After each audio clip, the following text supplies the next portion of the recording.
Така, сутрин на гладно, ето качили сме 3 кг за една седмица с неправилно хранене. Нали, на мен целта ми е да свалям. Бях станал 101,5, даже може да се каже, че съм качил към почти 4 кг за една седмица. Като това е причината. Изядох, миналата седмица правихме баници. Изядах около 4 баници. Пържени филийки правих, изядох сигурно 7-8. Друго какво? Вафлички обикновени изядох към 10. Друго... Чакай да оставя телефона. И друго... Поядох. Кекс правихме вчера. Изядох повече от половин кекс. И ето, само с тия неща качих 4 кг. А целта ми е да свалям, така че само с тренировки явно не става. Колкото и да тренирам, всеки ден тренирам, колело карам и пак. Така че храненето е най-важното. Така че който иска да отслабва, ако си мисля само, че с тренировки ще стане, няма да стане. Храната. Така че избягвайте тия храни. Баници, кексове, палачинки, пържени филийки, всякакви чистяни такива сладки неща, иначе няма да стане, колкото и да тренирам. Та, сега сутрин на гладно, почваме с кардиото.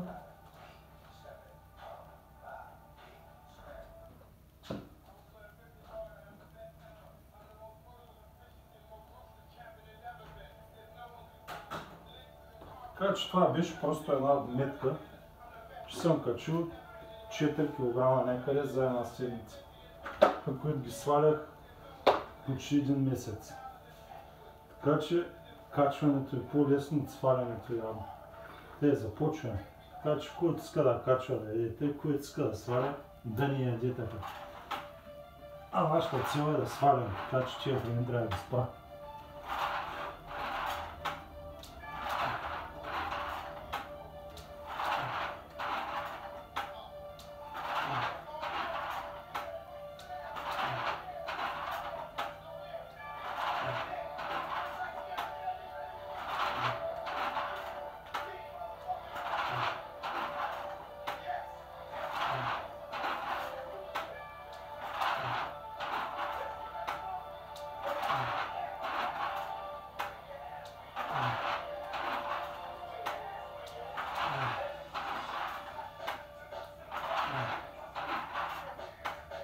Не знам за колко време ще си ги върна пак.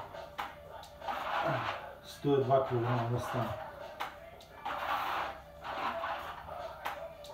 Макар че на мен целта ми е 90. До лятото трябва да съм ги станал 90 кг.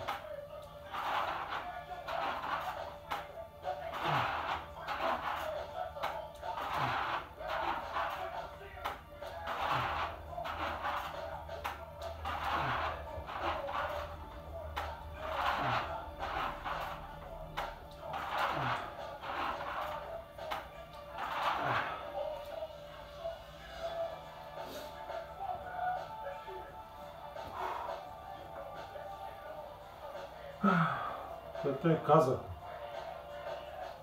храната трябва да се храним правилно, иначе няма да стане. Искаме да отслабваме. Искаш да си късай газа от тренирането цял ден, ако се храниш, тъй като ви казах, нищо няма да стане. Тоест няма да отслабнеш. Ниче няма да има ефект някакъв, все пак тренираш.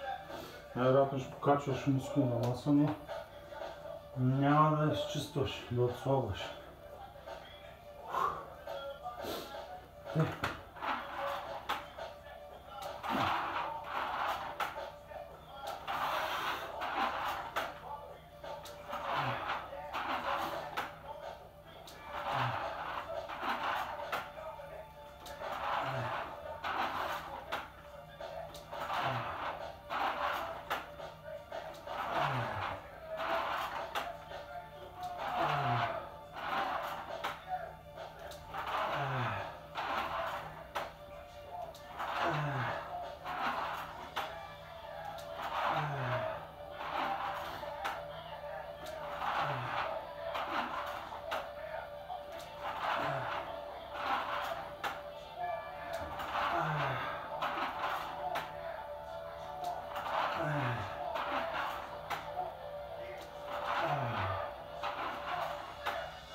Даже много седмица сега сетя, 2 пъти правя баници.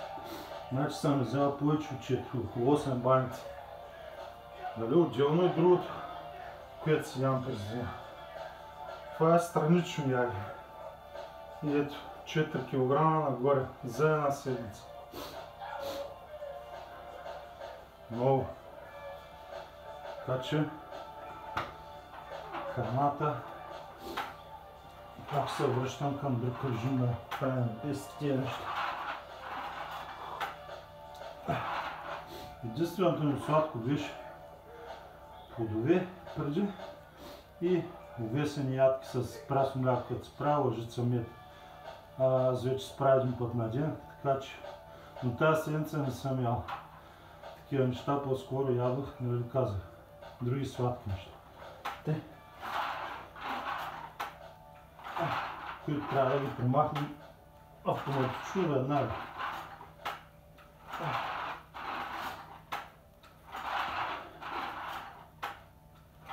Ако искам да отварям.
Това пиво много ми харесва, върши много добра работа, така че който иска да се вземе.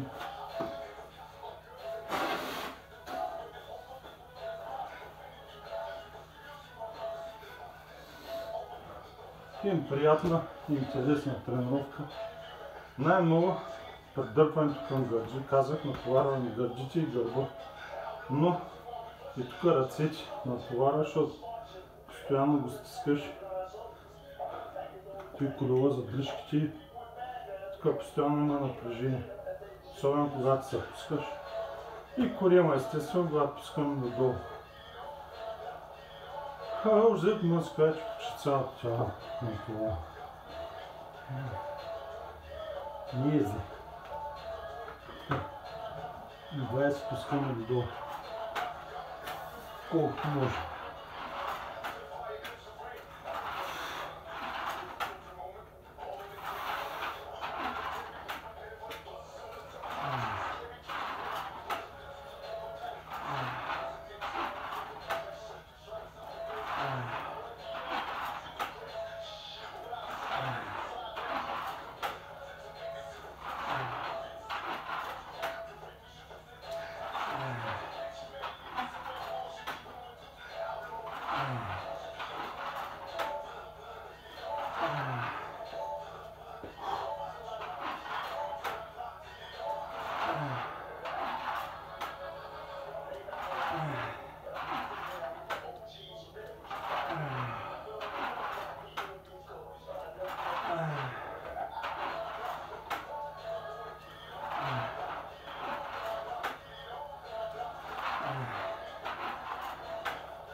Днеска времето май е по-хубаво.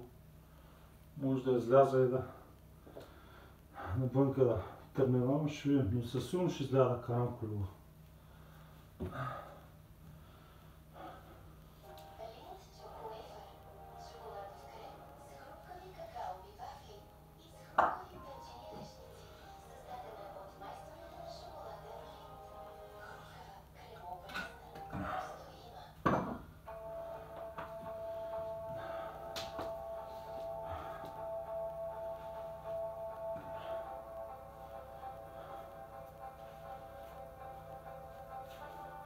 Те почвам трета серия, после още една и продължавам с кардиото, с колелото приключвам.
Те още 20.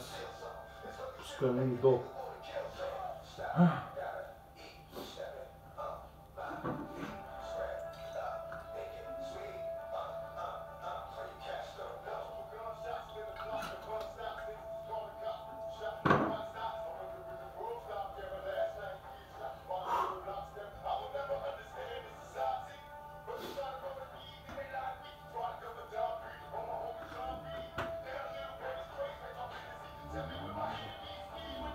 Те, пускаме издолу.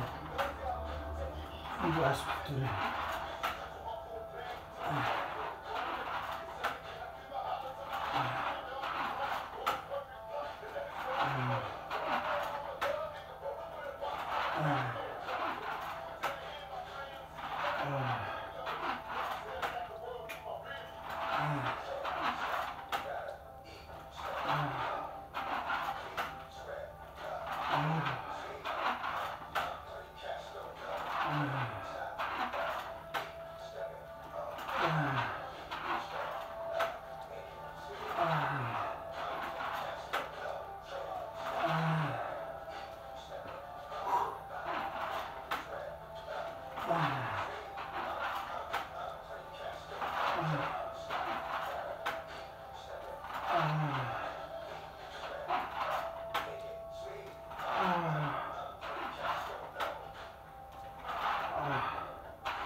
Сега става още една серия и с колелото приключвам.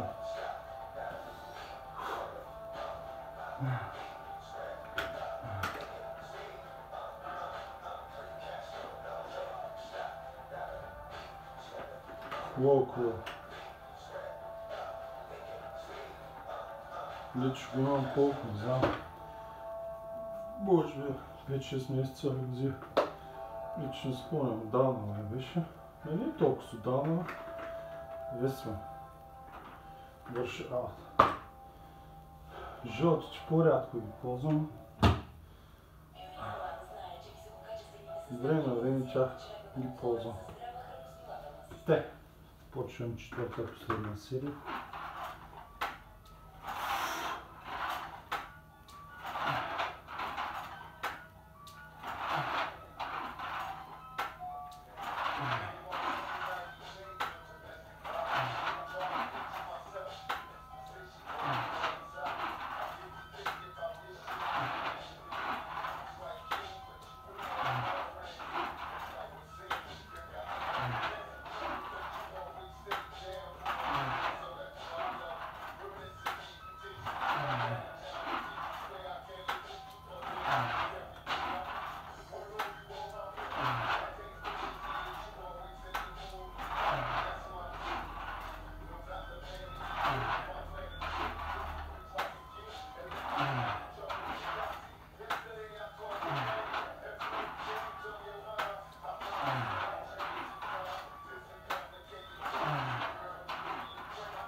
Още 20 долу сме готови с колелото.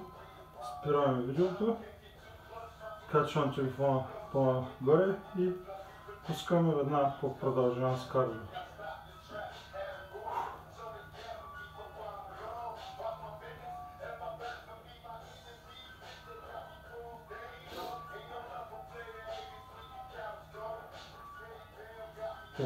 Последно 20.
Спирам видеото, качвам телефона, почваме отново кардио продължаване.